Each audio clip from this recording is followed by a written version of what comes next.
Bonjour, aujourd'hui on se retrouve pour une nouvelle étape sur le Tour de France Femmes. Aujourd'hui on se retrouve à Vannes en Bretagne, donc on va passer au sommaire. On va parler de la championne de France Audrey Cordon-Rago De la danseuse d'Enitsa, et du rugbyman du RC Vannes, Gwenaël. place au générique.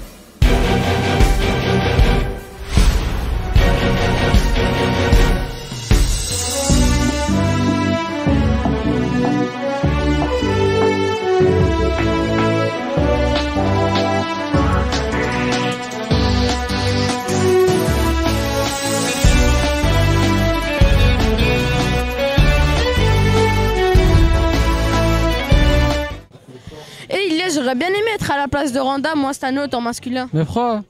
Parce qu'elle a interviewé Romain Bardet. C'est pas le retraité? Si, c'est ça. Mais moi aussi je connais quelqu'un qui a arrêté le vélo cette année. Ah bon, c'est qui? C'est Audrey Cordon-Rago.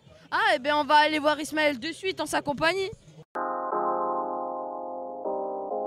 Bonjour. Bonjour. Le Tour de France féminin 2025 débute en Bretagne, terre de cyclisme.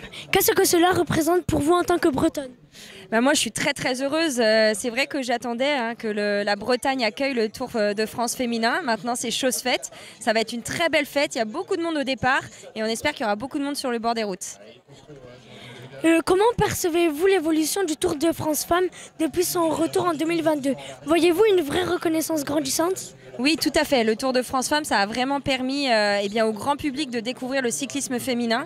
Et de plus en plus de monde est sur la course, nous soutiennent, aime aussi le cyclisme féminin. Donc ça a été vraiment une belle rampe de lancement. Vous êtes une figure du cyclisme féminin français. Est-ce important pour vous d'inspirer les jeunes filles à travers cette épreuve? Oui, bien sûr. C'est vrai que je pense qu'il y a beaucoup de jeunes filles et de jeunes hommes d'ailleurs, qui se sont inspirés des coureurs cyclistes femmes depuis que le Tour de France est revenu et à qui ça a donné envie de commencer le vélo et pourquoi pas de devenir professionnel et de courir le Tour de France bientôt. Si vous deviez donner un conseil à une jeune Bretonne qui rêve de courir un jour le Tour de France Femmes, quel serait-il? Eh bien, je lui dirais qu'il faut qu'elle rêve grand et qu'elle n'ait pas peur de rêver grand parce que tout est possible quand on a la volonté, qu'on travaille beaucoup et qu'on a la passion pour ce sport. Merci. Merci à toi. Et Ilias, d'après ce que je vois, si tu ferais du rugby, tu serais plutôt sur l'aile. Après toi t'es au mêlée d'après ce que je vois. Ben moi je connais un joueur, il est complet, c'est Gwenaël et il joue au RC Vannes. Tu as connu plusieurs moments forts avec le RSC Vannes. Quel a été pour toi le moment le plus marquant? Le moment le plus marquant, c'était quand on est monté en top 14 il y a un an à Toulouse. On a battu Grenoble en finale et on est monté en première division. C'était un moment très marquant parce que c'était la plus belle victoire du rugby club de Vannes. Es-tu fier d'avoir le grand départ du Tour de France féminin à Vannes? Oui, je suis très fier d'avoir le grand départ du Tour féminin à Vannes car c'est un événement international. Il y a énormément de monde qui viennent soutenir le cyclisme féminin, c'est très bien. Et ça met Vannes sur une carte dans le monde du cyclisme et c'est top. Vas-tu suivre ce Tour de France? Bien évidemment, je suis un fan de cyclisme, donc que ce soit le Tour de France masculin ou féminin, je vais le suivre avec grand intérêt. Quels sont tes objectifs personnels pour cette saison en dehors de ceux du collectif? C'est une très bonne question. Mes objectifs principaux, c'est prendre beaucoup de plaisir, pouvoir jouer avec le club et gagner beaucoup de matchs et m'épanouir dans mon équipe afin de satisfaire tous les supporters du rugby club de Vannes et que tout le monde s'amuse. Si tu n'avais pas fait du rugby, aurais-tu pu te mettre au vélo? Je pense pas. Parce que je trouve ça beaucoup trop dur. J'aurais regardé VO, mais non, le VO c'est une passion, mais c'est du loisir pour moi, c'est pas de la compétition parce que c'est vraiment des athlètes de très haut niveau et il faut avoir des capacités physiques extraordinaires pour pouvoir performer à VO et je pense que je les aurais pas eu. On sait que le vélo est souvent utilisé dans la préparation physique des rugbymen. Est-ce que tu es intègres dans ton entraînement et qu'est-ce que ça t'apporte par rapport au rugby? Oui, c'est vrai qu'on intègre beaucoup EVO dans la préparation, surtout le travail cardiovasculaire. On fait beaucoup de VO pour pouvoir entraîner notre cœur à faire des efforts longs. Et en termes de récupération, faire du VO c'est bien pour que les muscles soient soulagés, que le sang circule. C'est quelque chose qu'on utilise 2 fois par semaine à peu près. Donc voilà, à des degrés moindres que les professionnels du VO, mais c'est quelque chose qu'on utilise et je pense qu'aujourd'hui tous les sportifs de haut niveau utilisent le VO pour pouvoir soit s'entraîner, soit récupérer. Merci, au revoir. Merci beaucoup, au revoir. Putain, mais qu'est-ce qu'on est nul en vrai, non? Ouais, t'as raison de prendre des cours avec Denissa. Hein. Allez.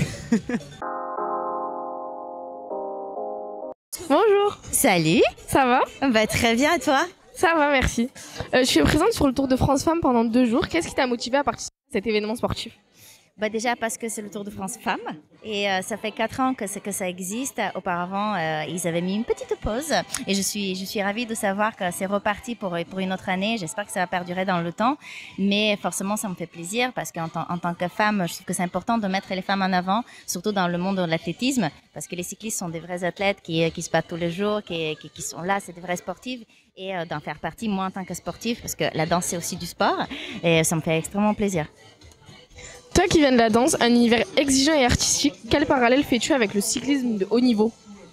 Alors en fait, je fais un parallèle avec le cyclisme parce que, comme je disais, on est toutes les deux en tant que cyclistes ou danseuses sportives. On fournit un effort, il faut qu'on soit motivé, passionné par ce qu'on fait. C'est des heures de travail, d'acharnement, peut-être de doute et de combat parce que il faut avancer. Parfois, on va avoir des obstacles en face de nous et il faut les surpasser pour continuer à inspirer, à surprendre les gens. Et je trouve que c'est ce que les cyclistes elles font tous les jours. As-tu déjà eu l'occasion de monter sur un vélo pour de longues distances ou c'est un tout nouveau monde pour toi? Non, j'adore faire du vélo. J'en faisais beaucoup quand j'étais plus jeune. C'est mon grand-père qui m'a appris à faire du vélo. Et dans les Pyrénées-Orientales, là où j'habite en ce moment-là, il y a des super balades à faire en vélo et j'en fais souvent avec un ami très proche. Quel message souhaites-tu transmettre aux jeunes filles qui hésitent entre une voie artistique ou sportive? Alors, en fait, ça dépend de quoi on est passionné. En fait, c'est peu importe le choix qu'on fait, il faut l'assumer à fond et il faut se battre et il faut continuer à croire qu'on va y arriver. Pour moi, c'est tout. Il faut faire un choix et aller à fond. Et pour finir, quels sont tes prochains projets artistiques ou télévisés après cette immersion dans le monde du cyclisme? Alors mes projets, j'ai fait plein de choses. Moi, j'avoue que j'ai plein de casquettes. Maintenant, je suis plutôt de côté entrepreneuse parce que je suis en train de créer ma propre marque. Après, j'arrête pas la danse. Je pars en tournée en 2026 avec ma troupe Dépendance. On fait une comédie musicale qui s'appelle Bonne Nouvelle. Donc, il y a plein de belles choses à venir. Mais moi, j'aime bien élargir en fait mon spectre, ma vie et faire des choses et là où les gens ils m'entendent pas. Merci beaucoup. C'est à toi. Bilal, t'en penses quoi de Vannes? Moi, je trouve que c'est une très belle ville. Bah, un peu comme nos images du jour. C'est parti!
te gaffe pas trop parce qu'il faut que tu laisses de la place pour les kouign-amann de Media Pitchoun. Ah d'accord, mais ça me donne faim ça. Est-ce que tu peux me montrer la recette? Ben on va voir ça tout de suite avec les mains sur les cocottes. Allez.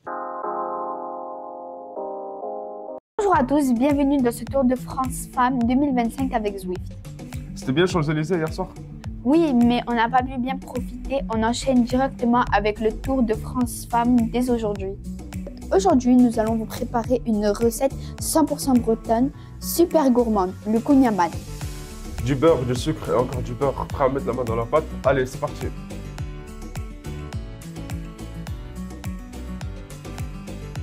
D'abord, on fait notre pâte. On mélange de la farine, du sel, de la levure et de l'eau tiède.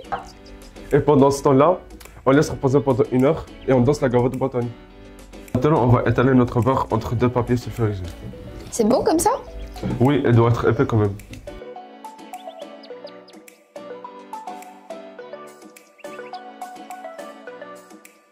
On reprend ensuite notre pâte, on rajoute de la farine sur notre plan de travail. On aplatit la pâte de sorte qu'elle fasse un carré un peu plus large que notre beurre.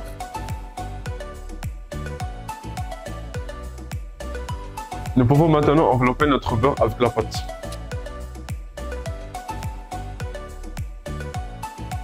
Quand le beurre est bien enveloppé, on continue d'aplatir encore et encore. Ajoutez du sucre si ça colle.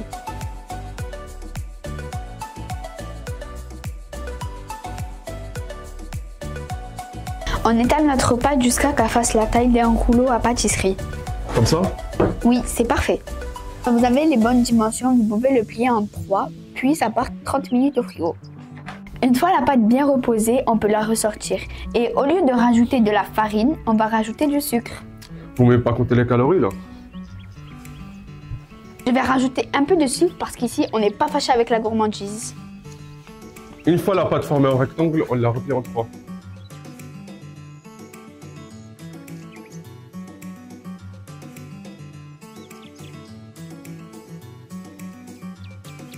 On va ensuite rouler notre pâte. On coupe ensuite notre rouleau en morceaux comme ceci.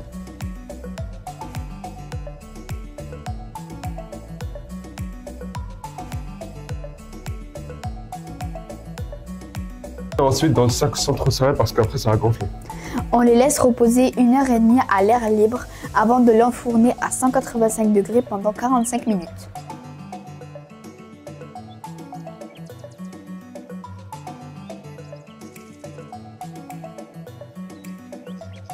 Pendant ce temps, n'oubliez pas de nous retrouver dans notre émission Détour sur Détour. Nous intervenons en rencontrant exceptionnels. Je ne vous en dis pas plus. Petit résumé de cette première étape du Tour de France Femmes, nos journées en photo sur nos différents réseaux sociaux et nos émissions à découvrir sur TV Pitchoun. Et voilà notre joli dessert. Tu sais ce que ça veut dire kouign-amann en breton? Non. Ça veut dire gâteau au beurre, tout simplement. Bon, on se retrouve demain pour une nouvelle recette. À demain!